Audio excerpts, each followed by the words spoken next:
Hello and welcome to another episode of Genuine Healing Down Under. My name's Marvin Schneider. Today we are dusting off and repurposing an archive episode of the original Jenuine series from way back in 2021. So sit back, take what resonates for you, and if you like the episode, please give it a thumbs up. Here now is the episode.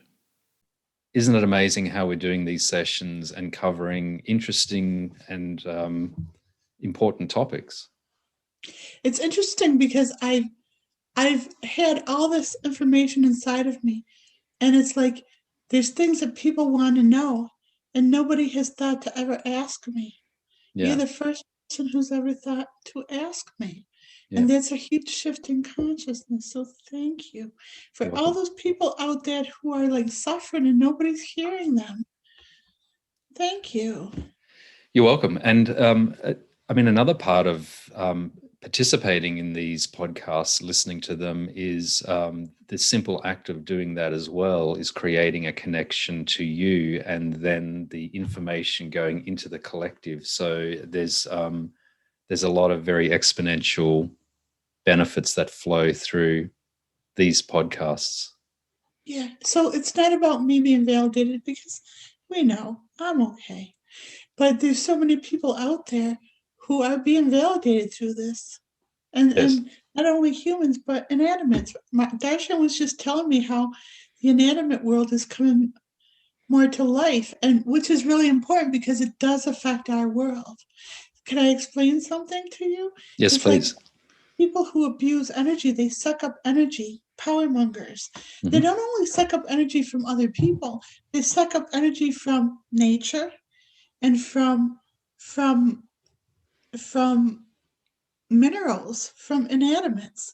Yeah. And so his world is depleted because of that. So what we're doing is we're redistributing the balance of understanding and awareness to the worlds that were depleted by power mongers. And what is the byproduct of that? All this trash, all this crap. We're devaluing so much of life in that way. So what we're doing is putting value back into that, and you're going to see more more solutions to the incredible waste in the world. Because as inanimate life is valued, people won't want to use it up so much. Yeah.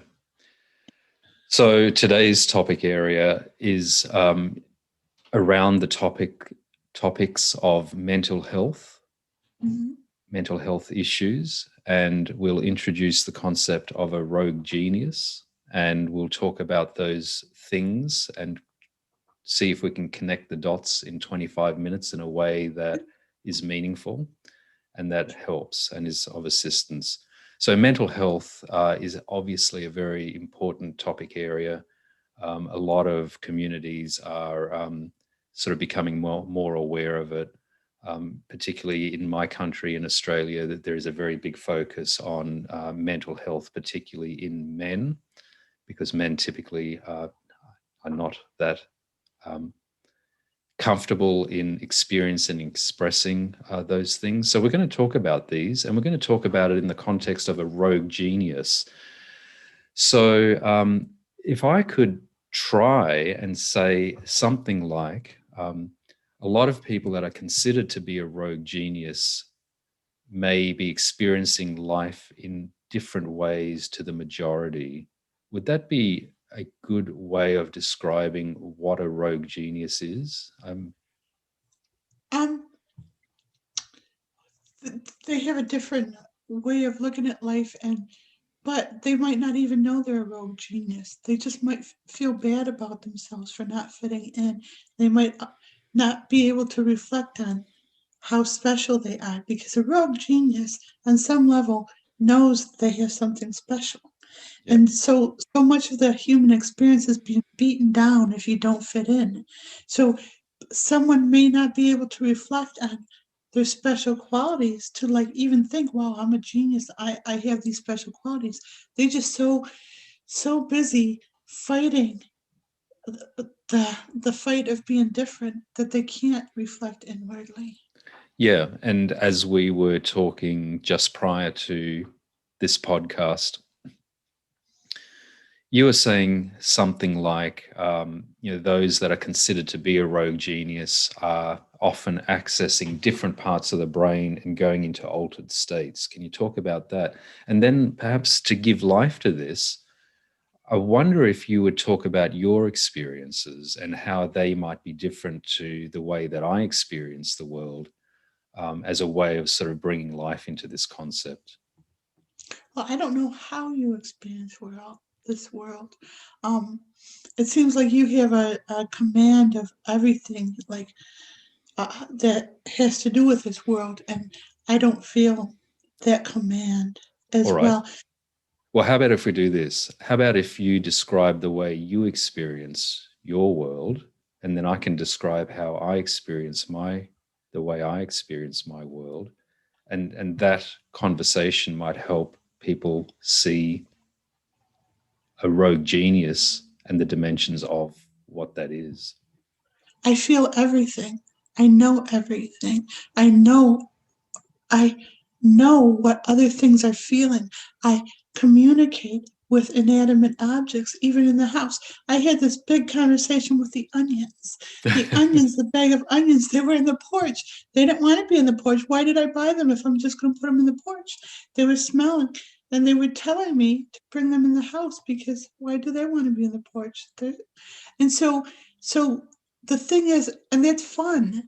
And it's fun to be able to communicate with Darshan and other people do it, like spiritual people do it with their rocks. They can feel their rocks. And rich people, you know why rich people are so good at having things? Because they love things. So they're communicating with inanimates as well in a way. But with what I do, every experience is so enhanced. Like you'll say the most innocent conversation with me, and then you'll watch me go into tears because you've wounded me so deeply. And it's like, oh shoot, what did I do? And then it takes us a long time for me to explain what I experience. And once I do, you understand it for the most part, right? I do understand for the most part, but the interesting thing is that as I'm interacting with you, you often remind me that every word that I use, um, Everyone.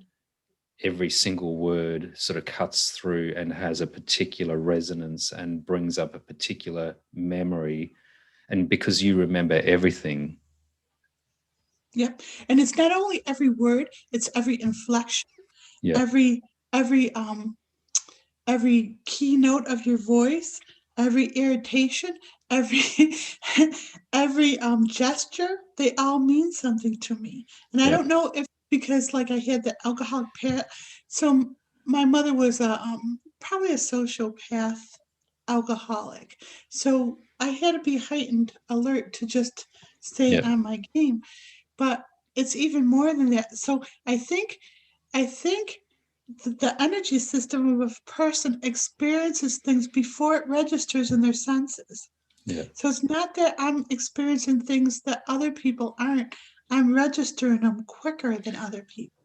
Yes, and so in a lot of ways, your perception radars are probably a little bit more heightened and attuned than A mine little might bit, be. a little bit, with all the pain that I went through to do this.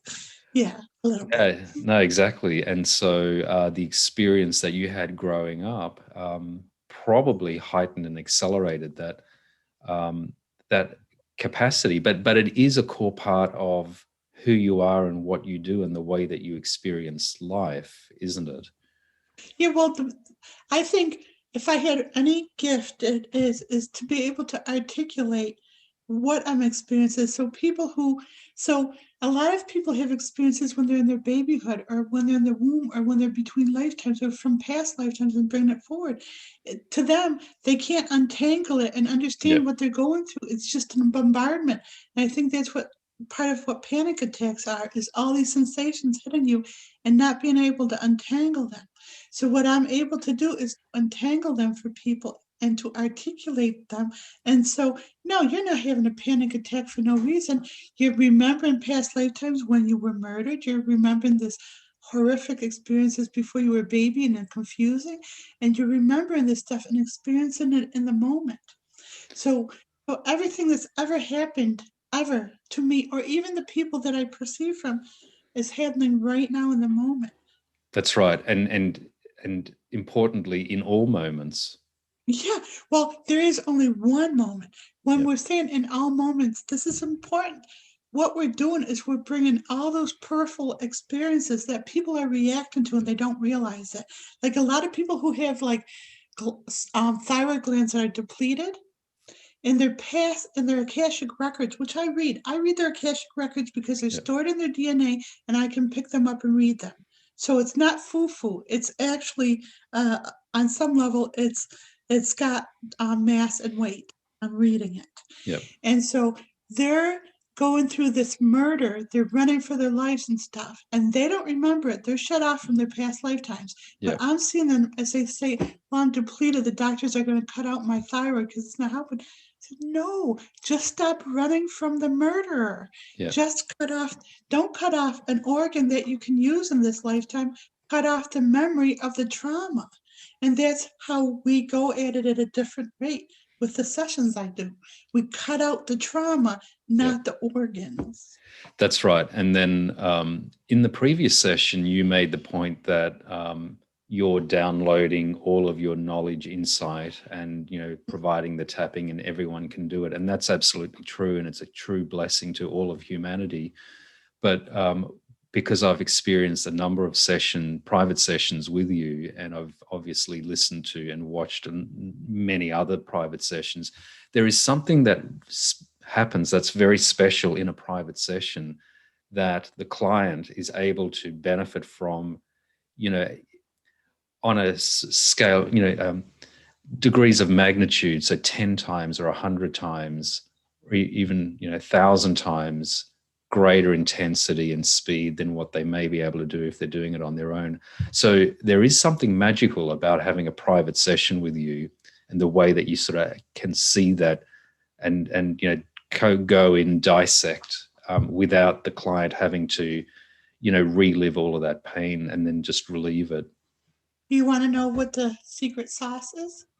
You've told me before, but you might want to say it again. So I'm able to love them to such a degree. Like, so when people have this trauma, they're holding it close.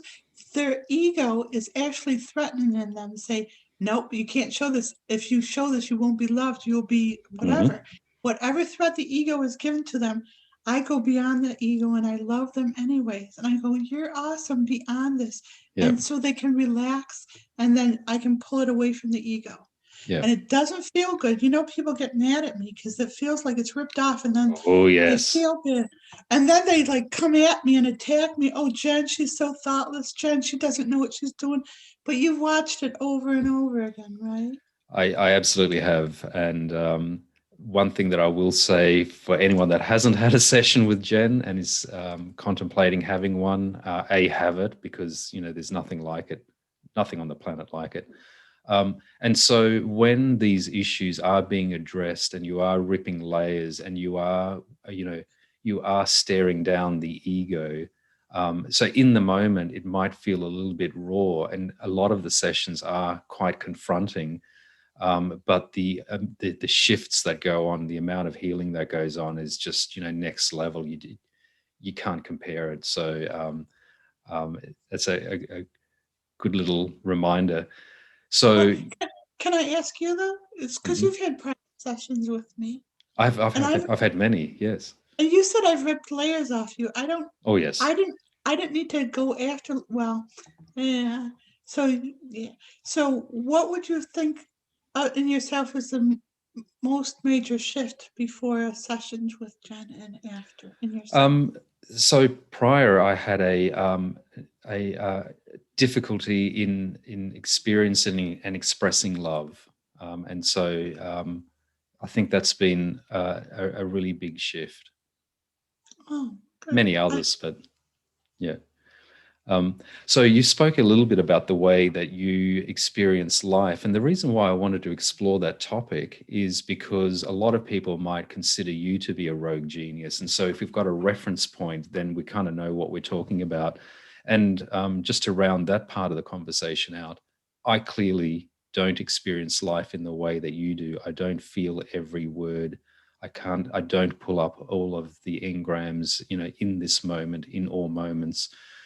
So I experience life much more what others would describe as in the mainstream. And so another way of saying that is that I'm experiencing this life dominated in the physical realms. And so there are some significant differences. And so to then take this topic a little bit further, society has a bit of a tendency to shun rogue genius or the rogue genius because they are different and because people in mainstream society often don't know what to do with these people, how to interact with them, and because they don't have a reference point. Do you want to talk about that a little bit? Well, what's frustrating about it is they don't seem to acclimate them to mainstream. Yeah, but when a rogue genius is on top of their game, like a an athlete or Yep. A or an David artist, Bowie. yeah, or anything like that, then they bring them into the fold. They suck them dry. They Yeah. use them, and then they're left mentally depleted. And so I operate predominantly in the business world, the corporate world, large corporate companies. And so what I've observed is that most companies and teams have rogue genius elements within them, but most organizations have a bit of a tendency to snuff that capability out. And what they're really missing is all of the creative, the innovation. And, at the end of the day, business is all about innovation. So if you're snuffing that out because you don't have a reference point as a business leader in working with, accepting, and, honoring and utilizing the uniqueness of a rogue genius, then you are, you're not achieving the best outcome that you can. And so there is something really important to say about the importance of society being able to reference and work with and accept and bring into the fold a rogue genius like Michael Jackson, like Einstein. There are many other examples of rogue geniuses. So But that's what you're doing with business right now. That's how you are on the top of your game. Because I see an energy. Come on, let's face it. I see an energy. I see celebrities, I see CEOs, and I see all their bullshit. I see it all. And you have such incredible integrity and pure intentions that you're at the top of your game. And what you're doing to transform business is you're making space. You're allowing all, just like I transform individuals.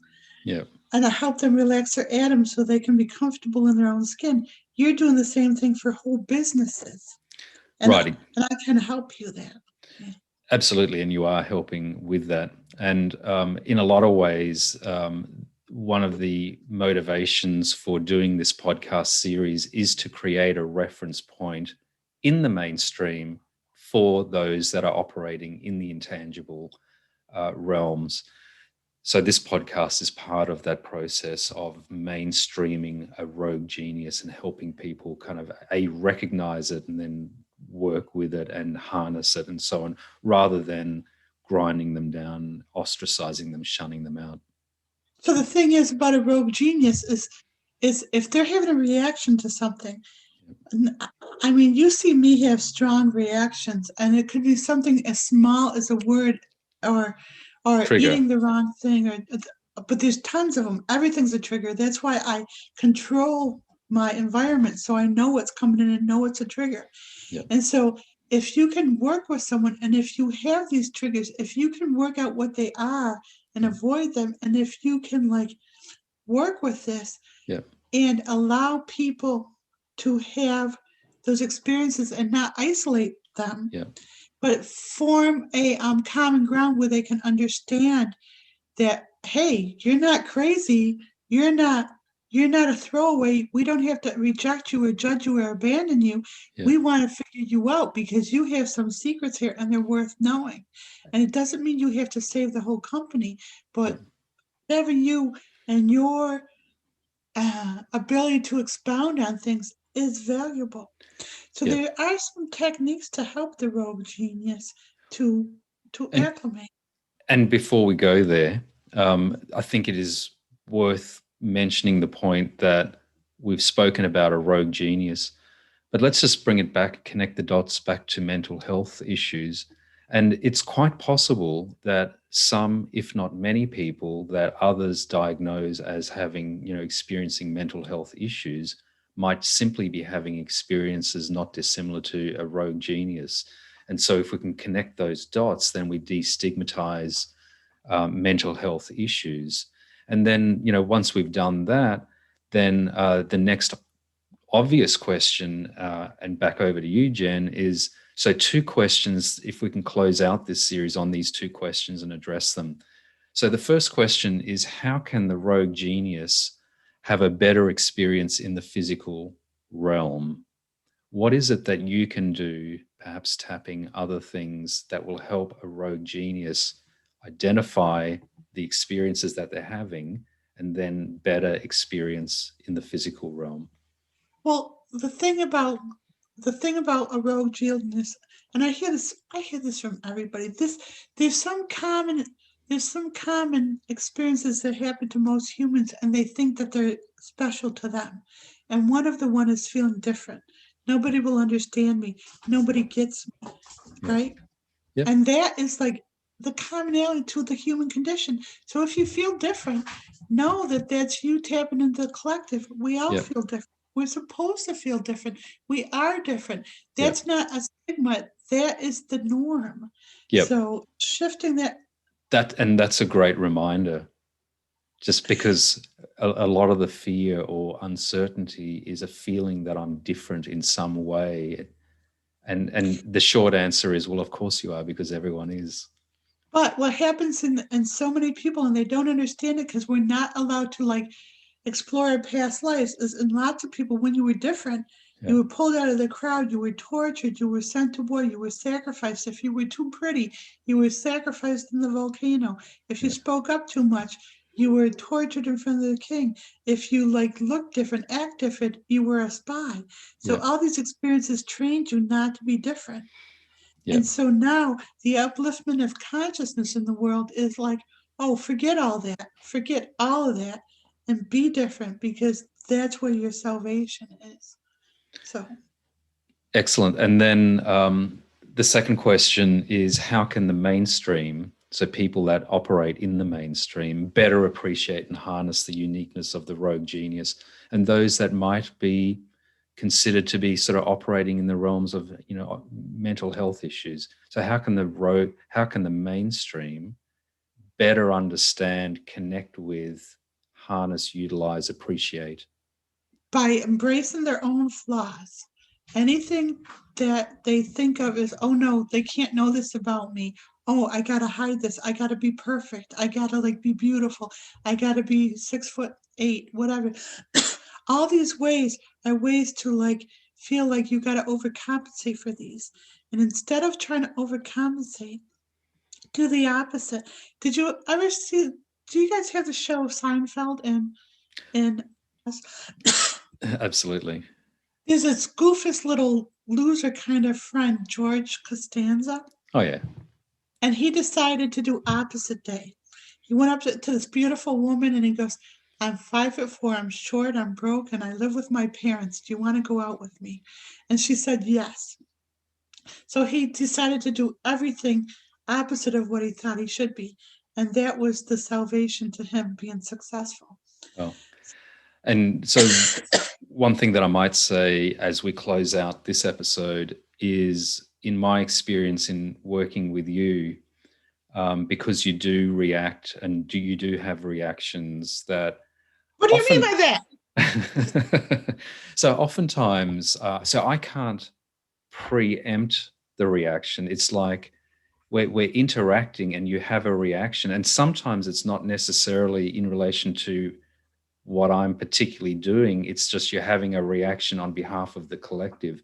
And so sometimes it's difficult for me to recognize, that you're having a reaction. But once I do recognize that, you're just having a reaction, then it's like, well, okay, let's explore this reaction.